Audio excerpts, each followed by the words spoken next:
back. We're sitting here with Don Pooh. We just wrapped it up with Stratus, which is your partner, right?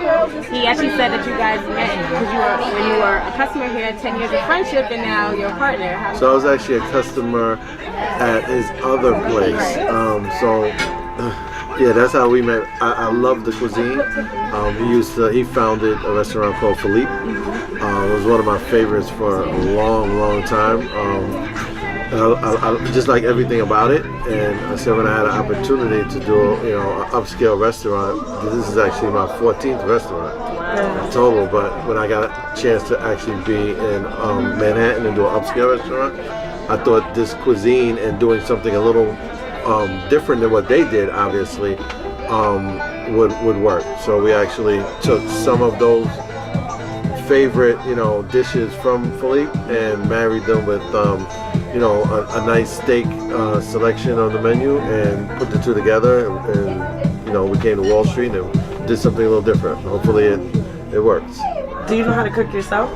I cook a little bit, but I'm not, I'm not the guy I'm not part of the engine in the kitchen. Right. So there's a chef that does all that magic. So what got you into like the specific taste that you have? So originally I started doing franchising. I got into food and beverage business around 2003. I'm originally from the entertainment business. Okay. I worked with a lot of recording artists and had some success in the music business, and that helped me enter and diversify into the food and beverage business, which I opened several franchises across the New York area, and then it led to me getting the opportunity to do something like this. So what franchise is that?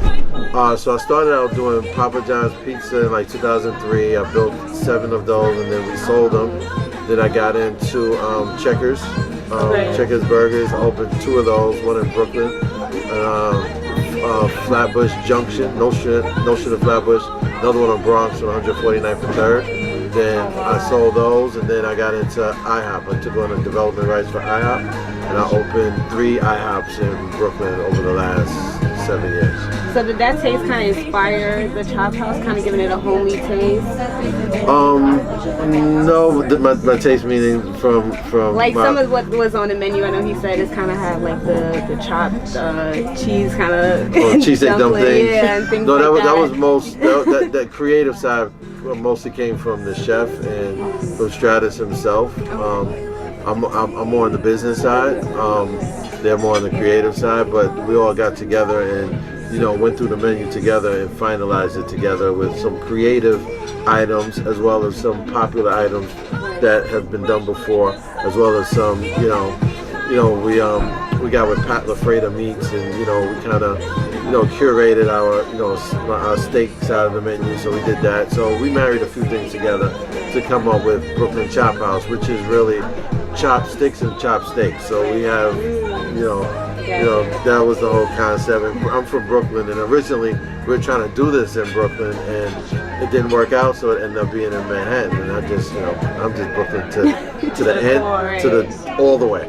So besides like the records on the wall and things like that, what are other ways that you married your music industry and the restaurants together? Well, it comes from, I guess, the network that I had from, the music business, and being able to, it has a similarity. So it's food and beverage and entertainment has always been, together. I mean, you see it a lot, especially in a lot of, take Vegas for instance. You have a lot of entertainment, which is music business or show business, and then you have the food and beverage, and then the nightlife. So they're all kind of intertwined, and it makes for a good, a good synergy, because all of them are kind of intertwined together. So I also asked him, what's your favorite dish here at the Chop House? My favorite dish would probably be the sea bass, and the salt and pepper lobster, and the Alaskan crab legs, and the salt and pepper shrimp, and the whole red snapper, and the T-bone, and nice. I could keep going. So how did you get into your philanthropy with the shelter? Like, how did that happen? So it came through Jackie actually, and you know we spoke about it. You know she has faced my abuse, and you know we just all you know I felt touched by it, and you know in whatever way that I could contribute to helping or making you know these you know women's lives you know better today. You know just to take their mind off of whatever they've been through, and just to show that people care. Is what you know initially drew me to you know helping Jackie with you know today's you know brunch for the women. As a man though, like what is your position in like how as a man can you tell other men how to express themselves differently so that we can avoid situations like that? Because I know men are super emotional to me. I feel like men are super emotional, but their first emotion is kind of like anger to lash out. So what's some advice can you give to some men? You can be angry. I think we all go through things, and we all as men, as women, as people, we all could be angry, we could be mad, but to physically abuse someone, I just don't think there's no place for that. I think to physically abuse, and there's other types of abuse. You can mentally torture someone. So I think mentally and physically abusing people, there's no tolerance, so there's no place in our society for that. I think with you know education and awareness, and to you know maybe to help those people that you know feel the need that you know I don't know you know what's going on in their lives that they have to express themselves that way. I think we need to help them as well. Like they need to understand and be educated that that's just not the way to solve and handle yourself. Like you can express yourself in different ways other than trying to you know bring somebody down, push somebody down, hurt somebody just to make themselves feel good. No matter what you're going through, that's not the answer. So I think at the end of the day, I think there needs to be education on that side, especially so that we don't even have people even thinking that that's an option to put your hands on somebody. You know, I have daughters. I have a mom. I have a wife. So just to think about that's happening out there, and it's real because obviously we see what goes on. I think there needs to be more awareness about that, because that it seems like a lot of time that's something that stays behind closed doors, and only the brave and the certain people that have courage to be able to talk about and come forward with that, knowing that possibly they could even get abused more. So I'm always in favor of shedding light that these things do happen behind closed doors, in front of in the public. And we just gotta educate people that there's better ways to kind of handle yourself, express yourself. To kind of roll off of what she was saying, in most cases, a lot of people don't have a scapegoat or, other places to kind of express that energy, period. So, do you feel like your business has kind of helped you to where that's where you go, that's your go-to, that's where you kind of get your energy out, that's something you can focus on versus, lashing out and getting upset at other things that's going on in your life? Well, I don't do it. For me, I don't take that stress and how can I say it? I would never take the stress or take it out on a person anyway. Right. So for me, it's more the business being stressful than the business being a stress relief.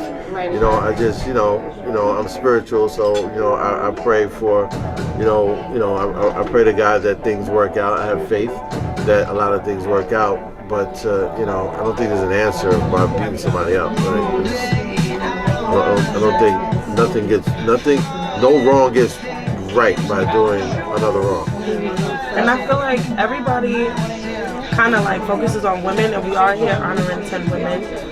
But have you as a man ever experienced anything like that, where someone was just too much? Because I don't know if you watch Red Table Talk, but Jada and Will, they had a conversation where he was saying that in order for us to work, you can't curse at me. You can't curse at me. We won't use any violent languages toward each other.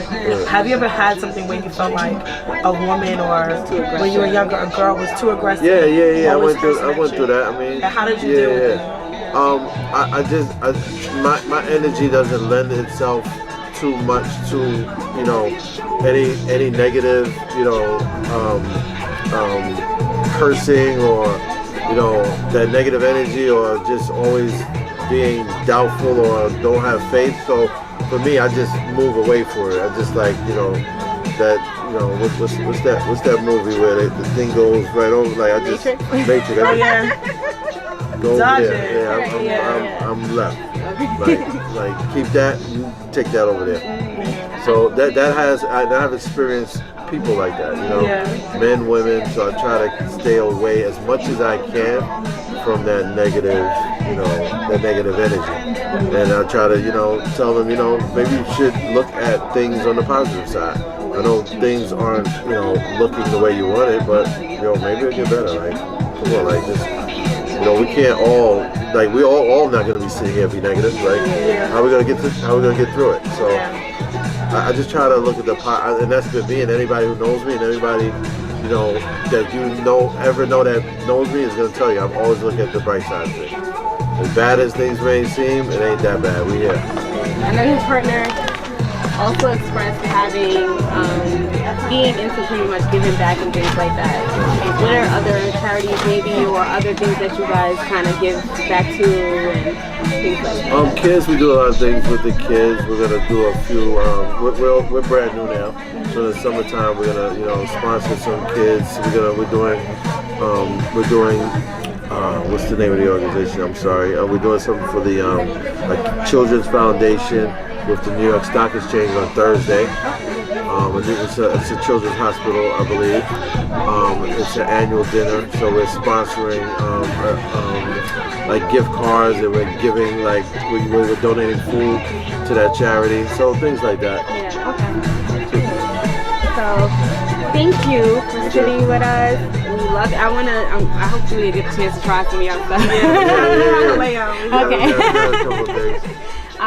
Guys, again, you want to have any closing statements or anything? Oh man, it's just great to have you guys, and I'm happy that the women that came out, that they're happy. I saw that they were emotional and crying, so that was an emotional moment by meeting them. So I'm just glad they were able to come out and, you know, have a good Saturday and be in a different environment and do something different today. Yeah. Thank you so much for having this event. Thank you to you and Face My Views. Yeah, and this is a beautiful restaurant, by the way. So thank you. Come check it out, Brooklyn Chop House. Yeah. Chop House. Thank you. Thank you.